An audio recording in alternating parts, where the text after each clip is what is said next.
आखाती देशातील युद्धामुळे इंधनाची टंचाई निर्माण झाल्यामुळे मागील आठवड्यात जालना जिल्ह्यात पेट्रोल डिझेलची टंचाई निर्माण झाली होती। ही परिस्थिती आता पूर्वपदावर आलेली आहे। दरम्यान घरगुती गॅससाठी मात्र नागरिकांना बुकिंग केल्यानंतर 10 ते 15 दिवसानंतरही घरपोच सिलेंडर मिळत नाही।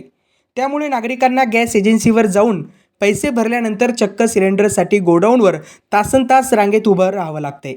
जालना शहरातील संबंधित गॅस एजन्सीकडून ग्राहकांना आता घरपोच सिलेंडर देणे बंद करण्यात आले। नियमाप्रमाणे 24 तासांच्या आत घरपोच सिलेंडर मिळणे अपेक्षित आहे। मात्र 10 ते 15 दिवस प्रतीक्षा करूनही घरी काही सिलेंडर मिळत नाही।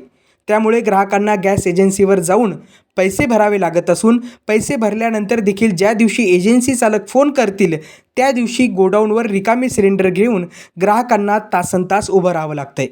जालना शहरातील ढवळेश्वर परिसरातील एका गॅस एजन्सीच्या गोडाऊनवर शुक्रवारी सकाळपासूनच शेकडो ग्राहकांनी आपल्या रिकाम्या सिलेंडरसह लांबलचक रांगा लावल्याचं पाहायला मिळालं। दरम्यान यावेळी ग्राहकांशी संवाद साधण्यासाठी प्रयत्न केला असता बहुतांश नागरिकांनी काहीही प्रतिक्रिया देण्यास नकार दिला।